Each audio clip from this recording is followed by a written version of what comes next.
Welcome to our channel knowledge with facts. दोस्तों, जैसे कि हमने पिछले वीडियो के कुछ श्रृंखलाओं में हमने धर्म पे आधारित कई सारे वीडियोज़ अपलोड किए जो आपको बहुत ही पसंद आए होंगे। उन वीडियो में जैसे कि हमने बौद्ध धर्म के साथ ही साथ हमने जैन धर्म के बाद हमने शैव धर्म अपलोड किया, जिनमें बौद्ध धर्म के 2 वीडियो थे, जैन धर्म के भी 2 वीडियो थे, शैव धर्म का 1 वीडियो अपलोड किया गया।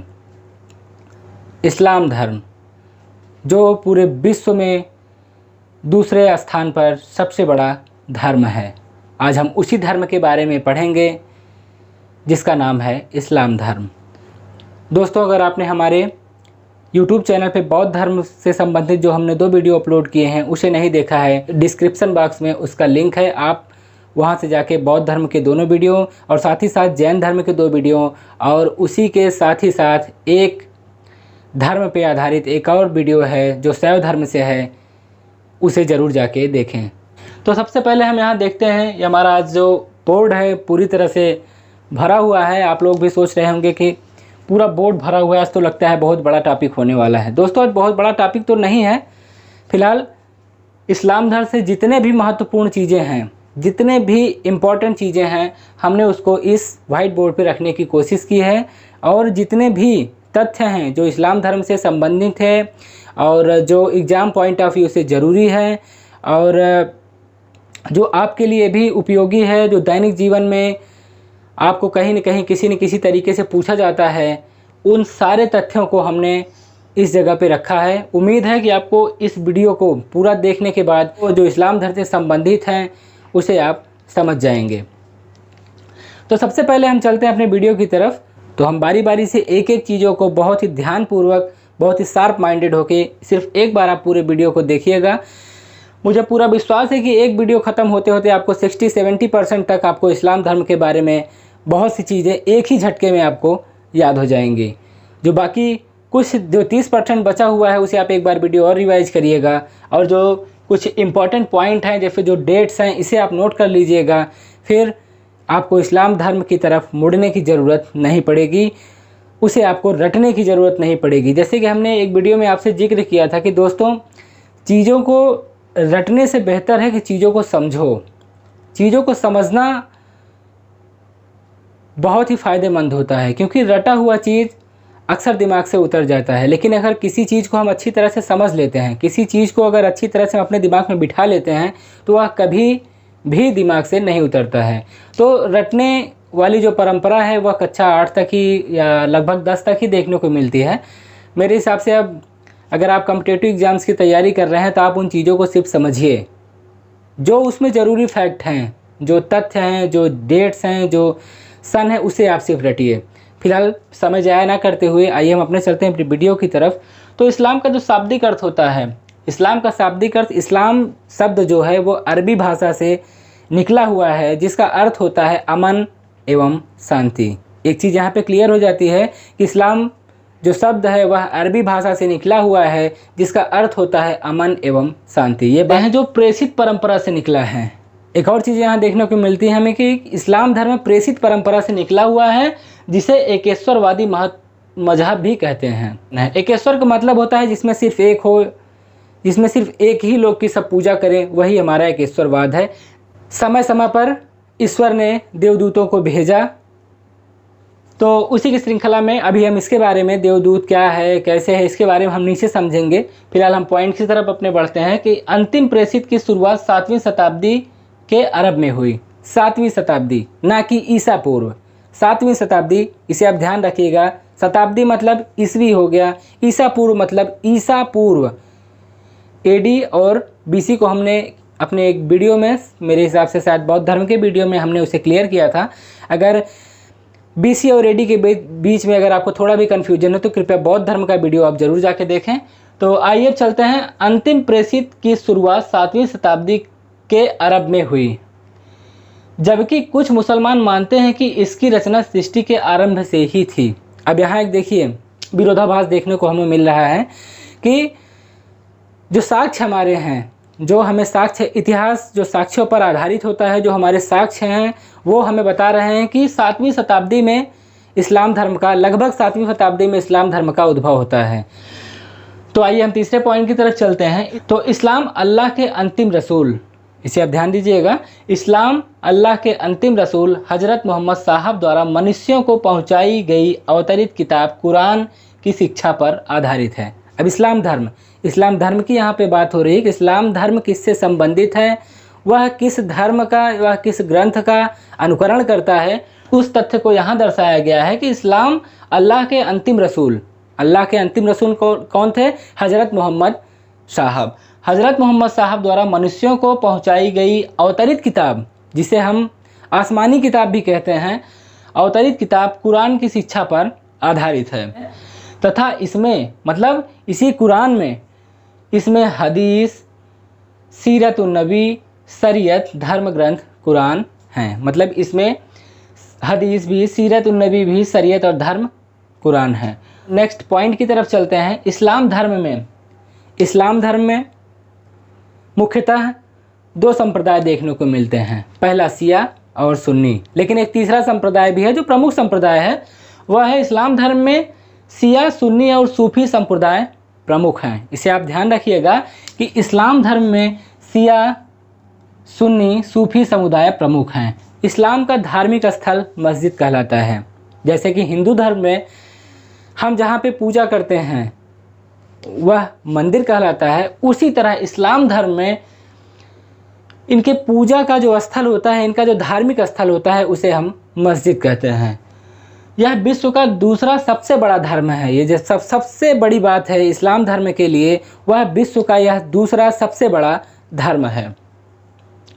उसके बाद हम अपने अगले पॉइंट की तरफ चलते हैं। इस्लाम के अनुसार कुरान ईश्वर द्वारा मनुष्यों को प्रदान की गई अंतिम धार्मिक किताब है। इस्लाम धर्म कहता है कि इस्लाम के अनुसार कुरान ईश्वर द्वारा मनुष्यों को प्रदान की गई अंतिम किताब है।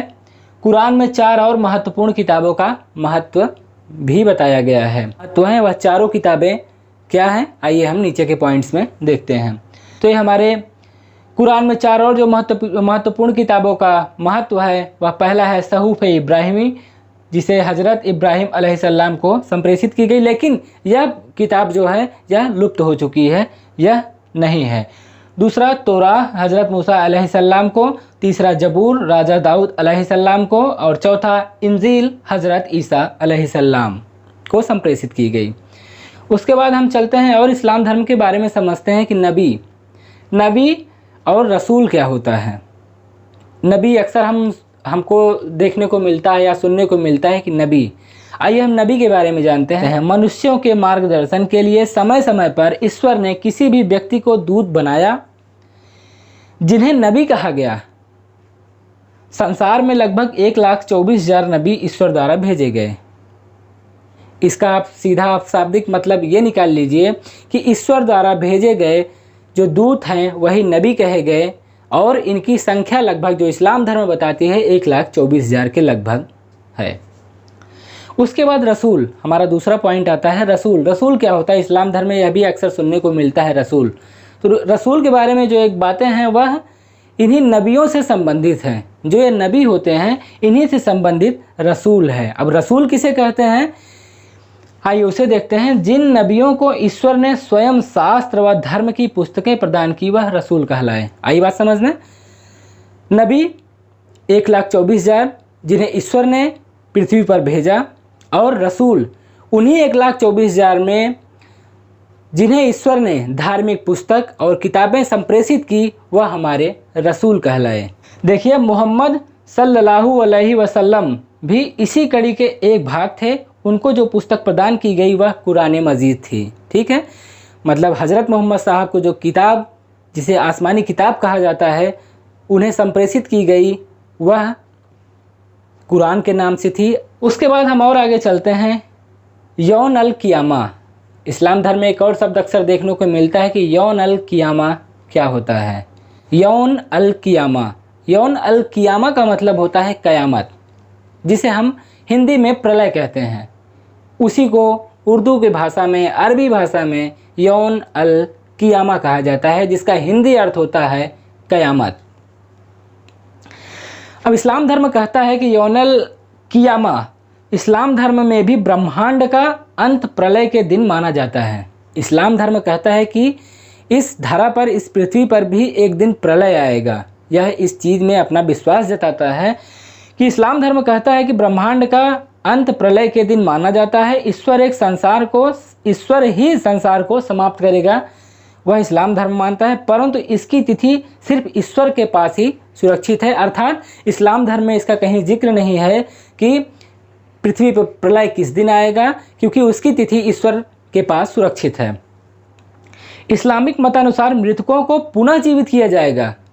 इस्लामिक मतानुसार के अनुसार कि जब प्रलय आएगा तो जो भी मृतक व्यक्ति होंगे उनको पुनः जीवित किया जाएगा। जो अल्लाह के आदेशों को, जो ईश्वर के आदेशों को मानेगा उन्हें ईश्वर स्वर्ग प्रदान करेगा। जो उनके आदेशों को नहीं मानेगा, जो उनके आदेशों की अवहेलना करेगा, जो उनके आदेशों को नहीं मानेगा, उन्हें नरक में जलाया जाएगा। ऐसा कहा गया है कुरान मजीद में।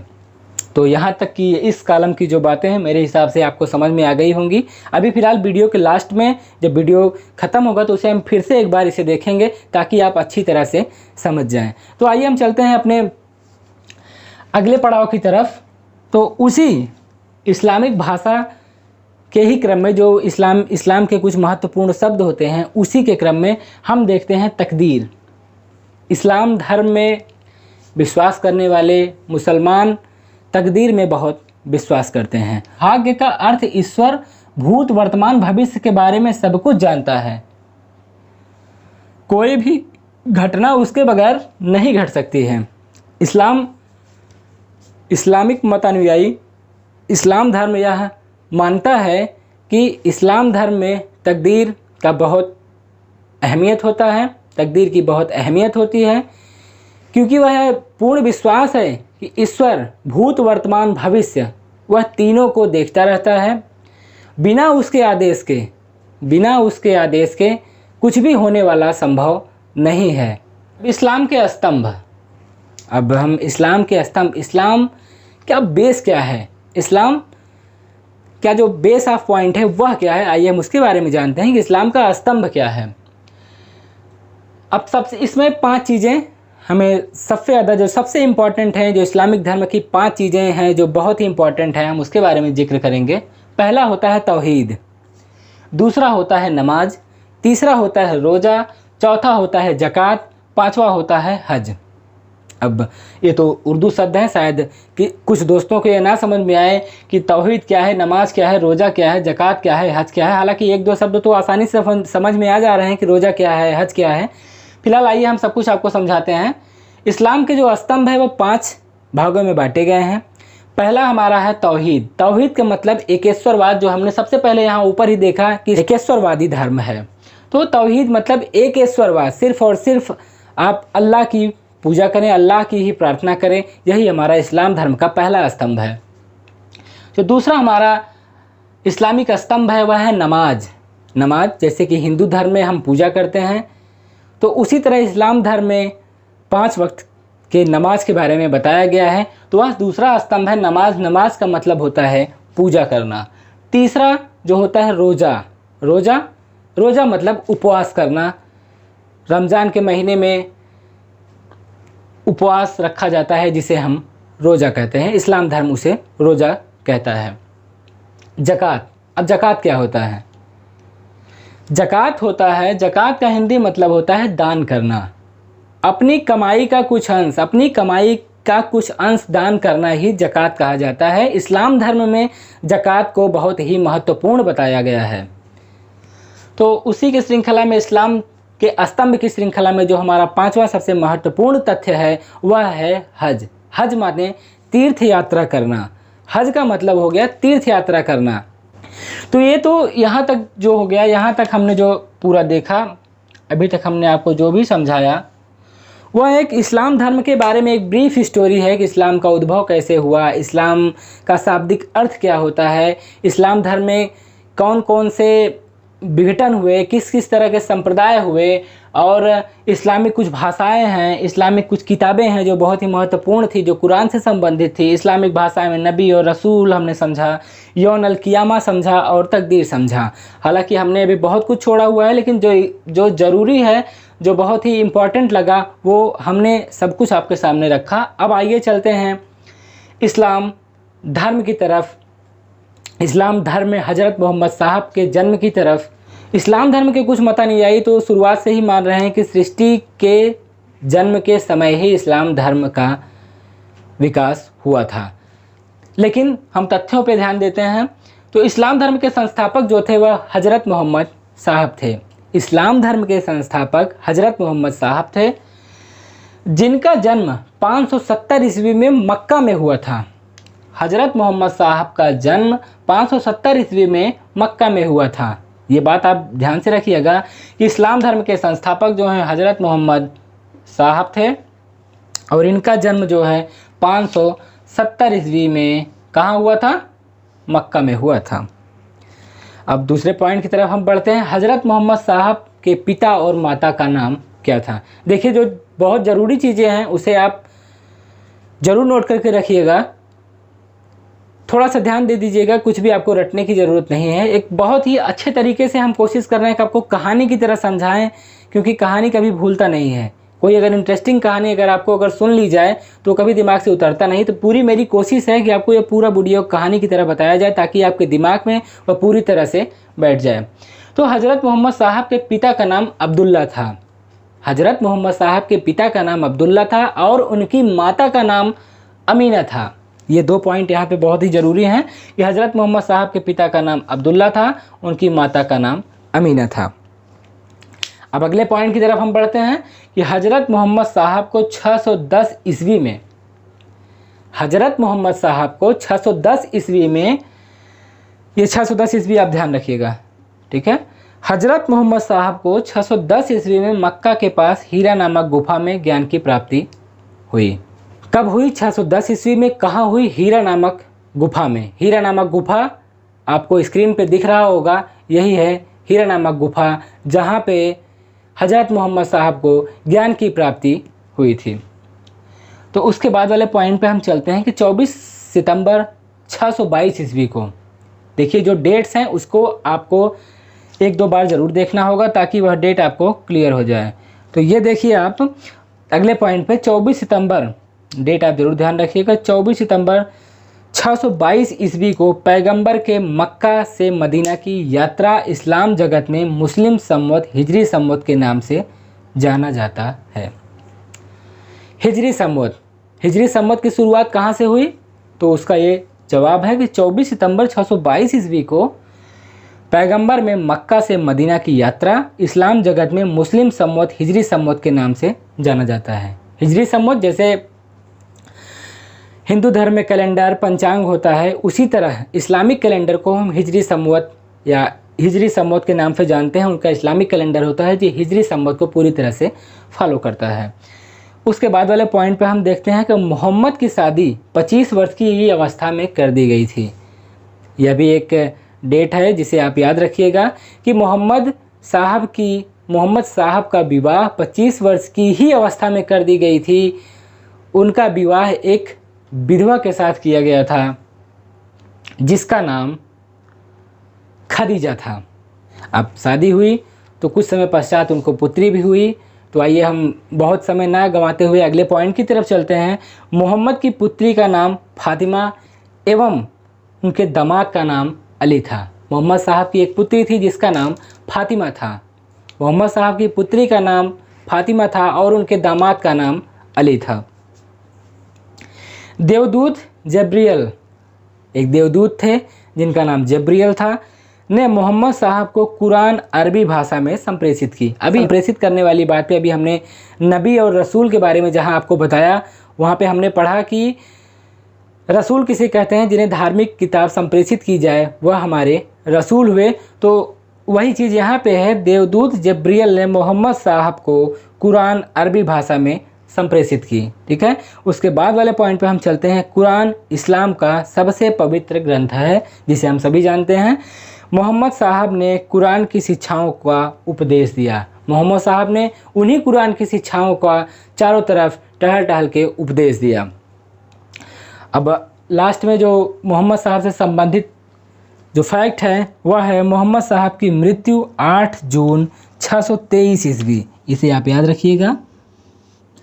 मोहम्मद साहब की मृत्यु 8 जून 623, शायद ये स्क्रीन पर कट रहा होगा लेकिन आप इसे याद रखिएगा कि मोहम्मद साहब की मृत्यु 8 जून 623 ईस्वी को हुई। इन्हें मक्का में दफनाया गया। इनको कहाँ दफनाया गया? मक्का में दफनाया गया। आइए हम अपने आगे पॉइंट्स की तरफ बढ़ते हैं।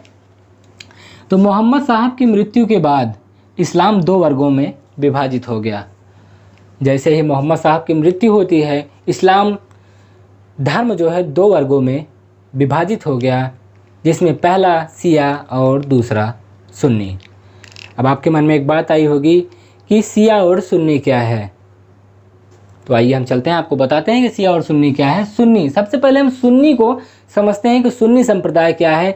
सुन्नी जो इस्लाम धर्म से 2 चीज़ें विघटित होकर अलग हुई, जिनका पहला नाम शिया और दूसरा सुन्नी था। तो बारी बारी से हम समझते हैं कि शिया में क्या है और सुन्नी में क्या है।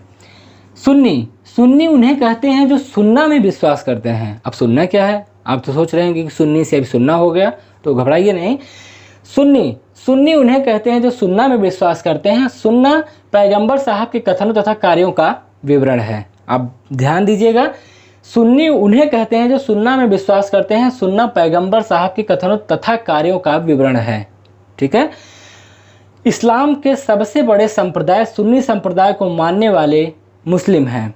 इस्लाम संप्रदाय जो 2 भागों में विघटित हुआ, उसमें सबसे बड़ा भाग जो है वह सुन्नी संप्रदाय है।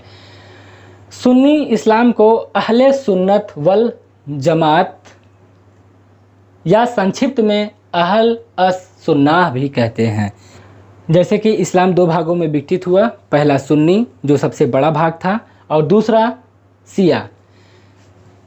सुन्नी संप्रदाय के बाद यह इस्लाम का दूसरा सबसे बड़ा संप्रदाय है, जो पूरी मुस्लिम आबादी का केवल 15% है। हमने आपको पहले ही बताया कि इस्लाम में जो 2 विघटन हुआ शिया और सुन्नी का, तो सुन्नी जो लगभग 85% में बसे हुए थे और उसके बाद बचे हुए हिस्से जो शिया हैं वो मुस्लिम आबादी के केवल 15% हैं। मोहम्मद साहब की मृत्यु के पश्चात हज़रत अली को अपना गुरु चुना। अब यहाँ पे एक बात देखने को मिलती है कि मोहम्मद साहब की जब मृत्यु हो जाती है तो जो शिया समुदाय वाले थे वह अली को, हज़रत अली कौन? आप फिर से एक बार अपने आप को थोड़ा रिवाइंड करिए। अली मतलब मोहम्मद साहब की बेटी का जो पति था। मोहम्मद साहब की बेटी का क्या नाम था? फातिमा। मोहम्मद साहब की बेटी जो फातिमा थी उसके पति का नाम अली था। तो जब मोहम्मद साहब की मृत्यु हो जाती है तो उनका उत्तराधिकारी के तौर पर, जैसे ही जब मोहम्मद साहब की मृत्यु होती है तो उनके उत्तराधिकारी अली बनाए गए, जो कि उनके दामाद थे। तो वही यहाँ पे अली हैं जिनका समर्थन शिया संप्रदाय वाले करते हैं ना। वो लोग शियाने अली कहलाए जो आज शिया कहलाते हैं। उस समय जिस समय शिया अपने अस्तित्व में आया, जिस समय शिया संप्रदाय अपने अस्तित्व में आया, उस समय शिया संप्रदाय को शियाने अली कहा जाता है। उस समय जब शिया संप्रदाय अपने अस्तित्व में आता है तो इसे शियाने अली कहा गया, लेकिन वही शियाने अली आज शिया बन गया जिसे हम शिया कहते हैं। हमारे हिसाब से ये दोनों पॉइंट आपको बहुत अच्छी तरह से क्लियर हो गए होंगे। उसके बाद हम चलते हैं। अब अगला जो हमारा पॉइंट है कि अली की 661 ईस्वी में हत्या कर दी गई है। अली की मृत्यु 661 ईस्वी में कर दी गई। अली के पुत्र हुसैन की भी हत्या। अब फातिमा जो हज़रत मोहम्मद साहब की बेटी थी, उनके पति अली थे। अली का एक बेटा भी था जिसका नाम हुसैन था, इसे आप याद रखिएगा।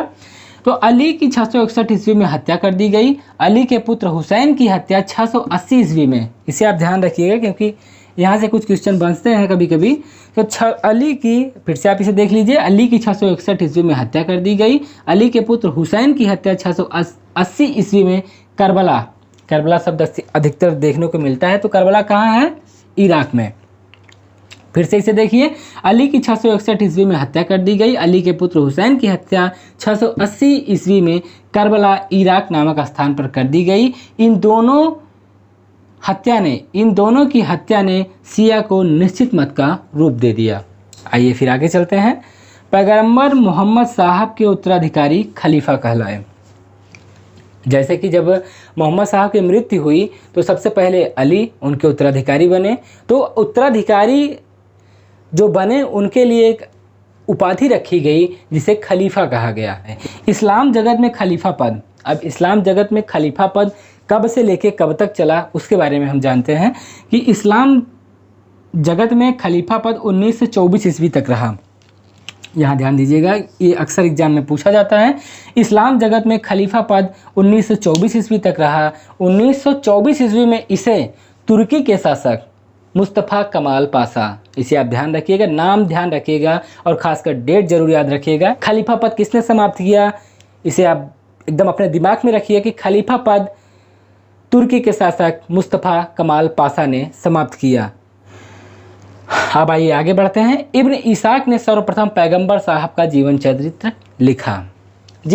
लिखा। मतलब मोहम्मद साहब के बारे में, उनके जीवनी के बारे में, उनके पूरे जीवन के संघर्षों के बारे में किसने लिखा? सबसे पहले किसने लिखा? इब्न इसाक ने। ठीक है, उसके बाद हम अगले पॉइंट पर चलते हैं कि मोहम्मद साहब पैगंबर माने देवदूत थे, इसलिए उन्हें पैगंबर भी कहा गया। भगवान के जो दूत थे, भगवान के द्वारा भेजे गए वो दूत थे कि मनुष्यों को जाके वह अपना उपदेश दें, बिगड़े हुए राह से वो अच्छे राह पे आएँ, इसलिए उन्हें पैगंबर कहा गया। तो मोहम्मद साहब पैगंबर के जन्मदिन पर ईद ए मिलाद उन नबी का पर्व मनाया जाता है। यह सबसे बड़ा त्यौहार होता है इस्लाम धर्म में। हालांकि ईद, बकरीद यह सब भी त्यौहार हैं, लेकिन जो हज़रत मोहम्मद साहब का जन्मोत्सव है वह ईद ए मिलाद उन नबी के रूप में मनाया जाता है। ठीक है, ये पॉइंट आपको क्लियर हो गया होगा।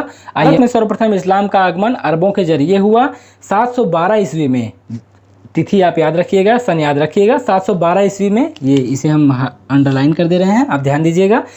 भारत में सर्वप्रथम इस्लाम का आगमन अरबों के जरिए हुआ 712 ईस्वी में। अरबों ने सिंध पर विजय हासिल की और सबसे पहले भारत में इसी भाग में इस्लाम एक महत्वपूर्ण धर्म बना। उसके बाद आइए हम अगला पॉइंट देखते हैं।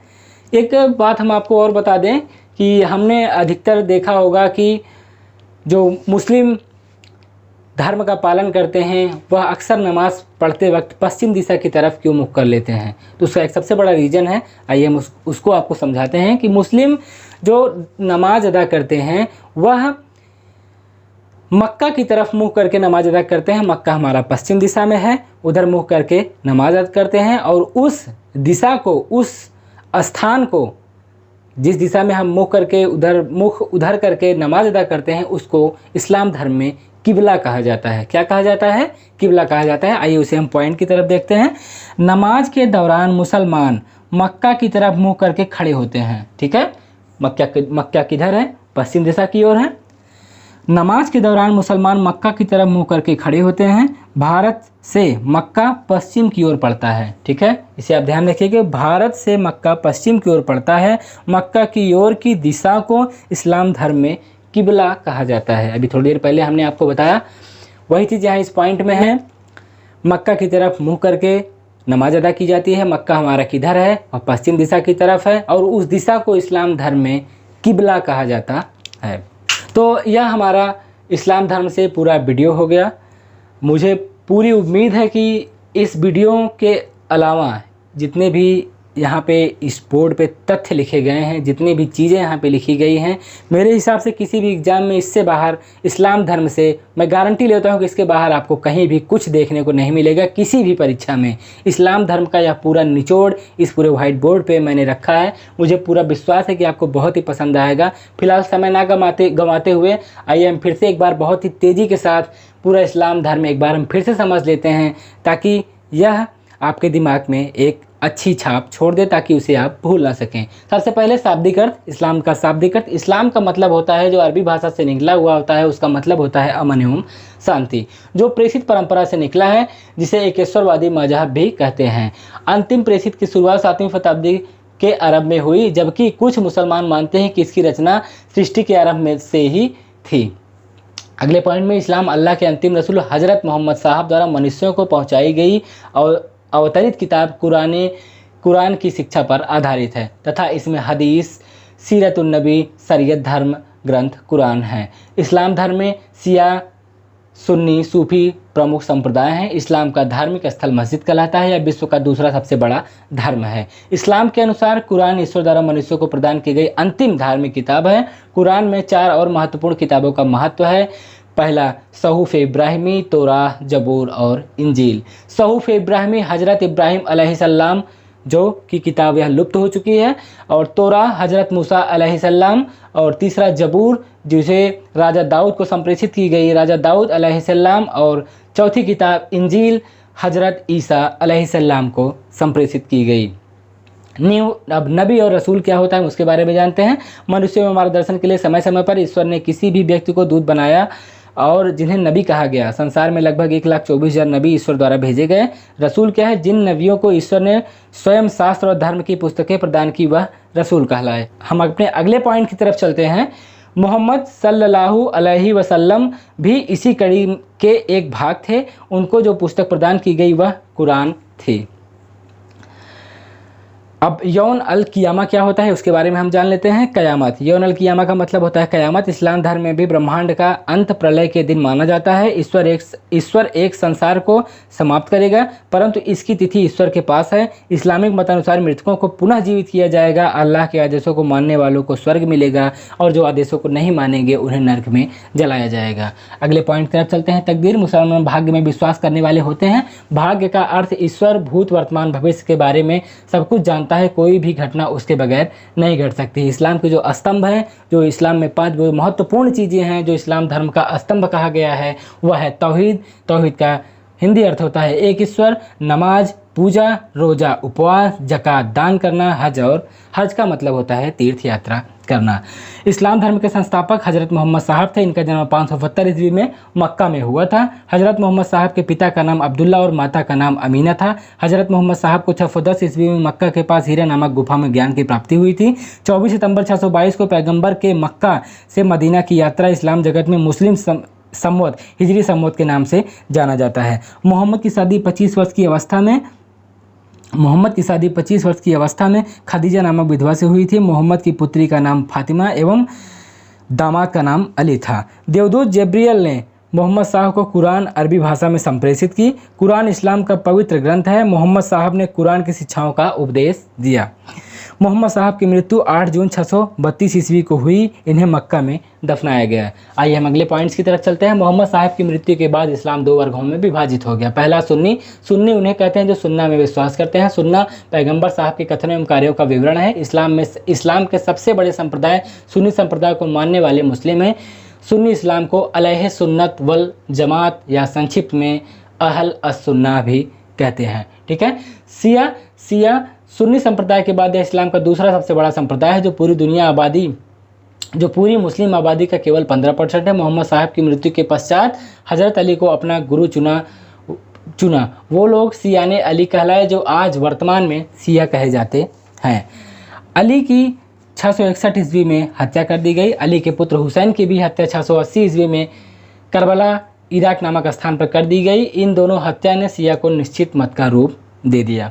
पैगंबर मोहम्मद साहब के उत्तराधिकारी खलीफा कहलाए। इस्लाम जगत में खलीफा पद 1924 ईस्वी तक रहा। 1924 ईस्वी में इसे तुर्की के शासक मुस्तफ़ा कमाल पाशा ने समाप्त कर दिया। ये बहुत ही इंपॉर्टेंट पॉइंट है, इसे आप जरूर ध्यान दीजिएगा कि इस्लाम जगत में खलीफा पद 1924 तक रहा। 1924 ईस्वी में इसे तुर्की के शासक मुस्तफ़ा कमाल पाशा ने समाप्त कर दिया।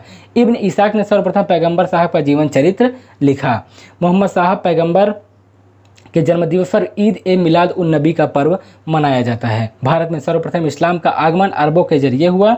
712 ईस्वी में अरबों ने सिंध जीत लिया और सबसे पहले भारत में इसी भाग में इस्लाम एक महत्वपूर्ण धर्म बना। नमाज के दौरान मुसलमान मक्का की तरफ मुँह करके खड़े होते हैं। भारत से मक्का पश्चिम की ओर पड़ता है। मक्का की ओर की दिशा को इस्लाम धर्म में किबला कहा जाता है। तो यह हमारा पूरा वीडियो जो इस्लाम धर्म से संबंधित है, आपको मुझे पूरा विश्वास है कि बहुत अच्छे तरीके से आपको यह समझ में आ गया होगा। अगर आपको कोई भी डाउट इस्लाम धर्म से संबंधित हो, कोई अगर आपके मन में क्वेरी हो, तो आप कमेंट बॉक्स में अपना कमेंट ज़रूर छोड़िएगा। और आपको यह वीडियो कैसा लग रहा है, यह हमें कमेंट बॉक्स में आप कमेंट करके हमें ज़रूर बताएँ। हमें बहुत खुशी होती है जब आपके कमेंट्स आते हैं। तो इसी उम्मीद के साथ कि आपको वीडियो बहुत अच्छा लगा होगा, और आने वाले वीडियोज़ में हम आपके लिए और ही बहुत ही रोचक और इंटरेस्टिंग वीडियोज़ लेकर उपस्थित होंगे। तब तक आप मस्त रहें, पढ़ते रहें। जय हिंद।